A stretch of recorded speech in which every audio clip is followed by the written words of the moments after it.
사랑하는 여러분, 오늘 우리가 함께 나눌 이야기는 당신의 삶에 깊은 위로와 새로운 희망을 불어넣어 줄 것입니다. 이 이야기가 당신의 마음에 하나님의 크신 은혜로 다가간다면 이 말씀을 사랑하는 이들과 함께 나누어 주십시오. 당신의 작은 나눔이 누군가에게는 절실한 기도의 응답이 될 수 있습니다.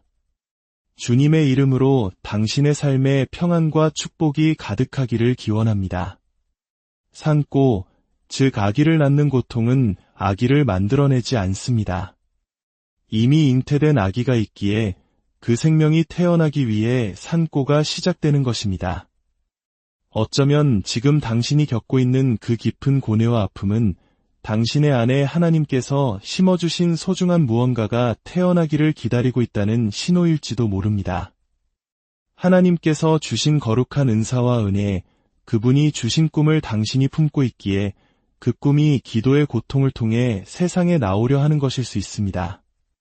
때로는 우리의 삶 속에서 어머니라는 존재가 얼마나 큰 의미를 갖는지 아이들의 순수한 눈을 통해 새롭게 깨닫게 되곤 합니다. 한 초등학교 2학년 교실에서 아이들에게 물었습니다.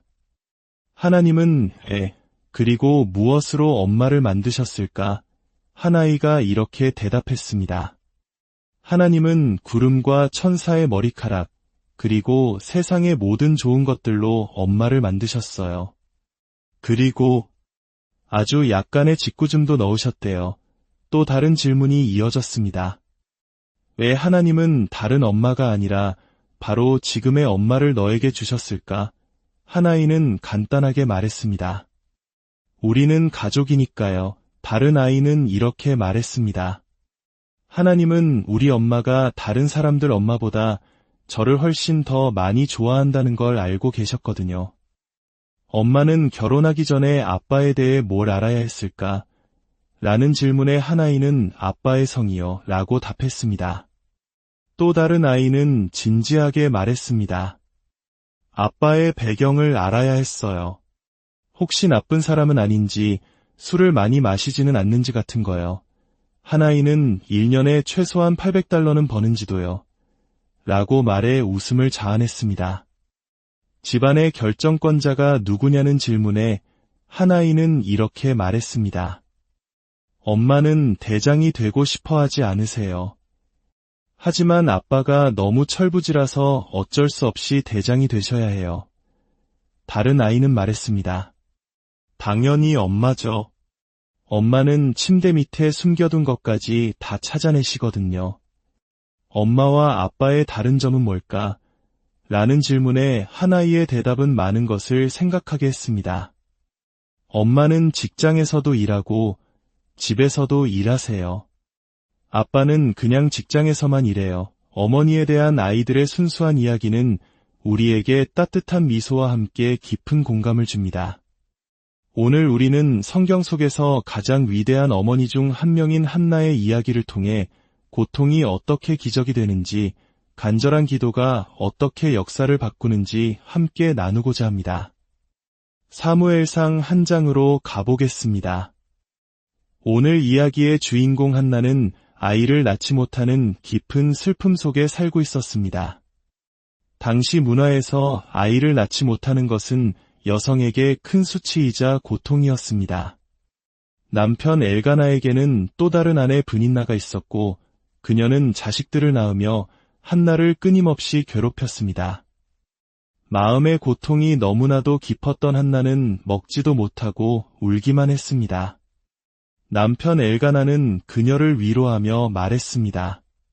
한나여, 어찌하여 울며 먹지 아니하며 어찌하여 그대의 마음이 슬프뇨? 내가 그대에게 10 아들보다 낫지 아니하뇨? 남편의 사랑은 진실했지만 그녀 영혼의 깊은 갈망을 채워주지는 못했습니다. 어느 날 실로에 있는 하나님의 성전에 올라간 한나는 통곡하며 하나님께 기도하기 시작했습니다. 10절은 그녀의 상태를 마음이 괴로워서라고 표현합니다. 이는 단순히 슬픈 감정을 넘어 영혼의 가장 깊은 곳에서부터 터져나오는 비통함을 의미합니다. 어쩌면 이는 한국 사람들이 이야기하는 깊은 한과도 닮아 있을지 모릅니다. 그녀는 서원하며 기도했습니다. 만군의 주 여호와여, 만일 주의 여종의 고통을 돌보시고 나를 기억하사 주의 여종을 잊지 아니하시고 주의 여종에게 아들을 주시면 내가 그의 평생에 그를 여호와께 드리고 삭도를 그의 머리에 대지 아니하겠나이다. 여기서 놀라운 전환이 일어납니다. 들어보십시오. 한나는 아들을 원했고 하나님은 이스라엘을 이끌 선지자를 원하셨습니다. 한나의 개인적인 고통과 갈망이 하나님의 거룩한 계획과 열망과 하나가 되는 순간이었습니다. 그녀의 기도가 하나님의 마음을 비출 때 돌파구가 열렸습니다. 우리가 하나님의 나라와 그의 의를 먼저 구할 때 우리의 모든 필요를 채우시는 하나님의 원리가 바로 여기에 있습니다.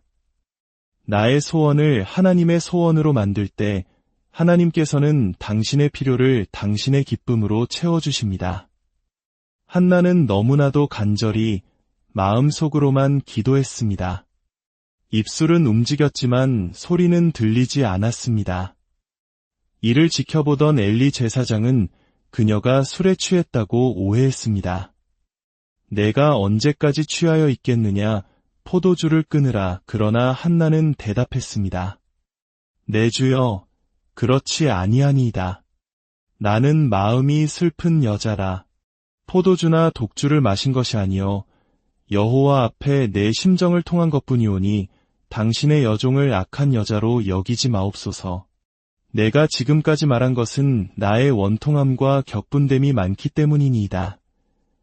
그녀의 진심을 알게 된 엘리는 축복합니다. 평안히 가라. 이스라엘의 하나님이 내가 기도하여 구한 것을 허락하시기를 원하노라. 이 말을 들은 한나의 얼굴에 더 이상 슬픈 기색이 없었습니다. 아직 임신한 것이 아니었습니다. 기적은 아직 일어나지 않았습니다. 하지만 하나님의 사람을 통해 선포된 선한 말씀 하나가 그녀의 마음을 기쁨으로 가득 채웠습니다. 많은 사람들이 기적이 일어난 후에야 기뻐하려고 합니다. 하지만 믿음이 자랄수록 우리는 하나님의 말씀이 선포되는 그 순간부터 기뻐하는 법을 배우게 됩니다. 고통 속에 있다면 단지 돌파구만을 찾지 마십시오. 당신의 영혼을 살리는 선한 말씀을 찾으십시오. 한나의 기도는 특별했습니다. 자신의 체면이나 위신, 다른 사람의 시선을 전혀 신경 쓰지 않았습니다. 모든 기도의 공식을 내려놓고 자신의 영혼 전부를 하나님 앞에 쏟아붓는 기도였습니다. 이것은 마치 야곱이 밤새 천사와 씨름하며 하나님의 축복을 받아냈던 것과 같습니다. 그 씨름 후에 야곱은 평생 다리를 절게 되었습니다. 위대한 돌파를 위해서는 과거의 나의 일부를 내려놓아야 하기 때문입니다. 하나님과 함께 더 멀리 나아가기 원한다면 우리는 더 많은 것을 내려놓아야 합니다. 결국 하나님은 한나의 기도를 들으셨고 그녀는 아들을 낳아 그 이름을 사무엘이라 지었습니다. 그리고 그녀는 서원한 대로 젖을 땐 아이를 하나님의 성전에 데려가 그의 평생을 하나님께 바쳤습니다. 생각해 보십시오. 자식을 위해서라면 자신의 모든 것을 내어주는 한국의 어머니들의 마음처럼 한나는 그토록 간절히 원했던 아들을 다시 하나님께 온전히 드렸습니다. 이는 아브라함이 독자 이삭을 바쳤던 것과 같은 믿음의 행위였습니다. 그녀의 순종과 헌신을 보신 하나님은 그녀를 더욱 크게 축복하셨습니다. 그녀는 사무엘 외에도 세 아들과 두 딸을 더 낳는 기쁨을 누렸습니다. 하나님께서 원하시는 선지자를 드렸을 때 하나님께서는 그녀가 원했던 가정과 자녀들을 넘치도록 허락하셨습니다. 이처럼 간절한 기도는 해산의 고통과 같습니다.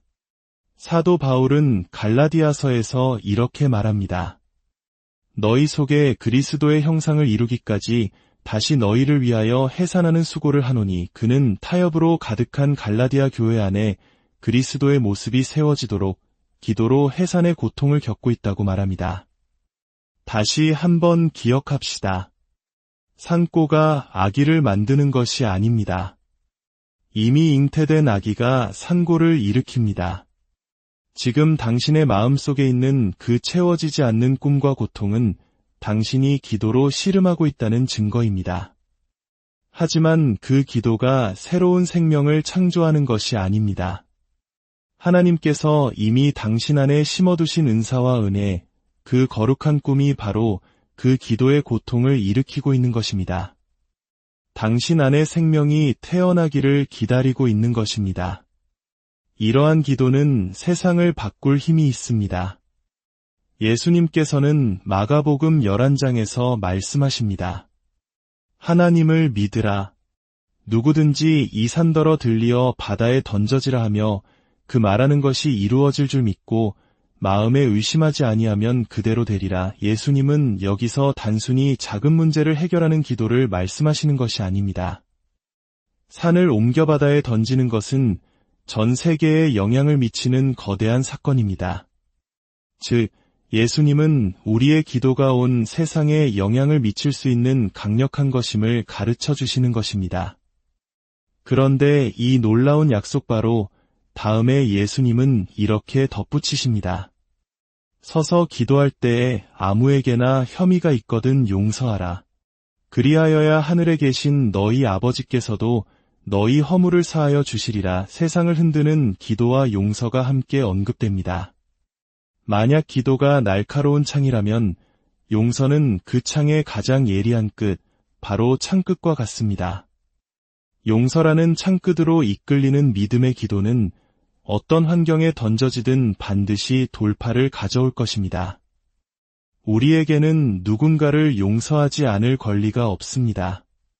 우리는 이미 그보다 더 큰 죄를 용서받았기 때문입니다. 한나는 기도 응답을 받은 후 사무엘상 2장에서 이렇게 고백합니다. 내 원수들을 향하여 내 입이 크게 열렸으니 기도 응답은 우리에게 이런 담대함과 확신을 줍니다. 정체성에 대한 확신, 목적에 대한 확신을 심어줍니다. 사랑하는 여러분, 저는 이 시대에 하나님께서 우리 모두에게 한나와 같은 기도의 영을 부어주고 계심을 믿습니다. 우리 마음에 있는 개인적인 문제들, 가정의 회복, 자녀를 향한 소망, 건강의 문제, 관계의 회복을 위한 그 간절한 마음을 가지고 하나님 앞에 나아가십시오. 하나님께서 우리에게 담대함과 큰 믿음으로 기도할 수 있는 은혜를 주셔서 이전에는 결코 본 적 없는 하나님의 기적이 우리의 삶에 임하기를 기도합니다. 효과적인 기도를 위한 은혜를 부어주시기를 예수님의 이름으로 간구합니다.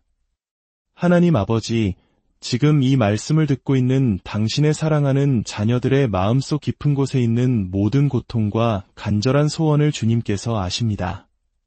한나의 기도를 들으시고 응답하셨던 것처럼 오늘 우리의 기도에도 귀 기울여 주시고 가장 선한 것으로 응답하여 주옵소서. 우리의 고통이 변하여 기쁨이 되게 하시고 우리의 눈물이 변하여 찬양이 되게 하여 주옵소서. 모든 문제 가운데서도 주님만을 의지하며 주님의 선하심을 신뢰하게 하소서. 예수 그리스도의 이름으로 기도드립니다.